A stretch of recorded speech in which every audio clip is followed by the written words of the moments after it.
this workforce that's in a constant state of distraction. I call it the ADD workforce. And ADD is something that I know a whole lot about.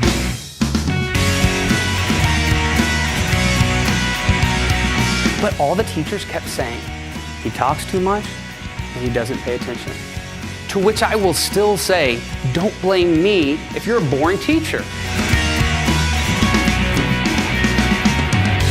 Most people are very unaware of the incalculable cost that's taking place right now in our workforce as a result of the way that we interact with our technology. The way that it shapes how we work, how it changes the way that we work, how it shapes how we communicate, that's in particular my focus, how we interact with one another, but even deeper, who we're actually becoming and who we are as people, as individuals, who we are organizationally, and even who we are culturally. Because I know that a lot of us, we have this experience where we are aware of all the benefits that it gives us. Faster, more productive, more efficient, more entertaining, but we're also kind of aware of the frustrations that come with it. What we end up seeing is this big disconnect for so many of us between who we want to be and the dreams that we have and this future version of who we're going to be and the realities of where we're spending our time and attention today to get there. You see, the nature of skilled labor is such that it only occurs when we dedicate focused attention, lots of time to the things that matter the most to us. But in the world we have right now, we constantly find ourselves distracted by 100 different things, and we move further and further away from that person that we know we have the chance to become. We want to be our own boss. We want to write a book. We want to travel the world. And instead, we find ourselves looking at Facebook, Twitter, YouTube, the newest thing that's come along. And the result is that we can be massively frustrated, pulled back, more discontent, more disheartened. And we have a situation where 70% of the workforce is disengaged from their job. And nothing assuages our dissatisfaction, our guilt, our discontentment more than a funny cat video. Wow, I have been busy. We're all busy. But my question is, are we productive? Sometimes we fill our lives with all this stuff, and all the technology gives us the illusion of productivity, while at the very same time, we're not actually doing anything to push ourselves forward. And today, what I want to talk about is how not only are we not pushing ourselves forward, but the decisions we're making related to technology are actually pulling us back and making us less effective, less good at our jobs, less good in the relationships that are so important to us, less capable of maintaining and remembering information. We're really good at doing things when the obstacles for the things we prefer are higher than the thing that we're doing. When those obstacles get removed, it becomes extremely difficult for us to make the right decision. When I was a kid, I was sent off to camp for a month every summer because my parents loved me. Maybe the ADD had a role. And every year, I'm in middle school. Everything in the world happens socially during the summer. This is like an important time. But I'm going to be gone all summer, so I gather all of my friends. I get 15 addresses. And I'm going to write you, I'm going to write you, I'm going to write you, I'm going to write you, and I'm going to send all these messages because I just got to stay connected to these people. What happens when I get there? I mail 2 people once a week. Number 1, I mail my parents, because if they're going to let me spend my summer horseback riding, canoeing, kayaking, skiing, I got to write them about all the important life lessons I'm learning.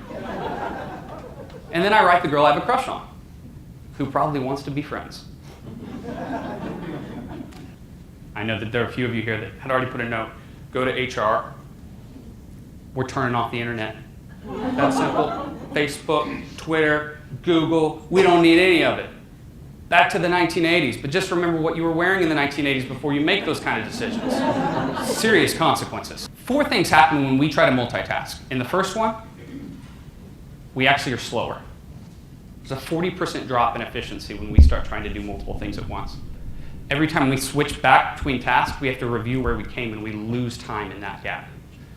Quality of work goes down.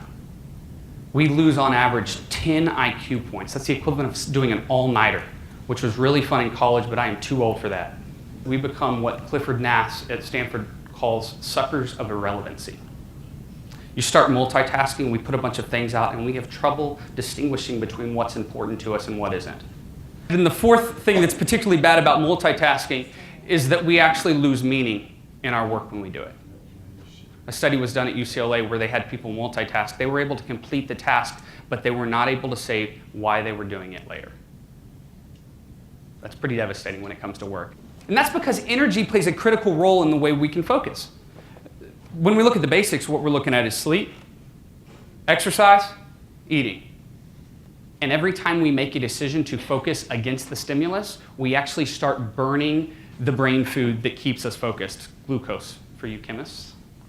We start burning it. So it's a limited resource that we lose as the day progresses. And that brings us to very specific tactical tips. Counterintuitive to what most people do, that the number one thing that we must do if we want to be focused, is we have to start our day with the most important mentally exhausting tasks. So we take those priorities that we've already talked about. We realize we want to put the most important tasks at the very beginning of the day. Now all we do is we actually schedule them into our day. And we make our calendar our actual primary screen. I use Google Calendars, and it's interesting because if you put it on single day view, there's this red line that slides down through the day. And it's this constant feeling of pressure because I only got 7 more minutes before I got to get this proposal out the door. Then I'm on to the next thing. And all of a sudden you don't have this situation where you look at a long to-do list and you think, I got all day to do it. Or you open up 14 things, you got some priorities, but you end up doing whatever it is that comes your way. This actually plays into this tendency that we have to procrastinate as well. I call this game dynamics. We compete against ourselves, and we feel the pressure in order to be able to make sure we hit our tasks within the time frame that we have. When we look at the research, could anyone guess what the number one place that people come up with ideas are in today's culture? The shower. There's a reason for that. It's because it's the only time of the day that we are not connected to something that's feeding us more information. Like the world that we live in, our friend gets up from lunch, what do? We pull out our phone, check our email. We're about to get on a conference call, might as well watch that YouTube video real fast. You have a meeting in 3 minutes. I think that's time for me to check out the ESPN updates. And the result is that we have no time to actually process the information that's coming our way. There's 2 things about technology that will always remain the same. The first is that it will come and it will disrupt how things previously were. And the second piece is that someone's grandmother will think that it's causing the world to go to hell in a handbasket. Chubby Bunny is where you take marshmallows and you stick as many as you can in your mouth. And you still have to be able to say Chubby Bunny after it. You have no idea how many pockets that you can find to put a marshmallow in. Now, one of the fun parts of this whole Chubby Bunny experience is when you put, I think I can get about 20 in my mouth, which that's only after training, so I don't expect you to be able to do it the first time. Those marshmallows, they're not going down this way when we've stuffed our mouth full of them. They just come out this way, right? And that's a lot of what happens when it comes to our memory with information overload. Our short-term memory has something that psychologists call cognitive load. But ultimately, if you're not actively fighting against it, you can find yourself like the rest of the culture slipping into a habit that makes complete sense if you understand how our brain works, but makes no sense if you understand what drives us and what satisfies us most deeply. But that choice is yours, and so I'll leave you with it. Thank you.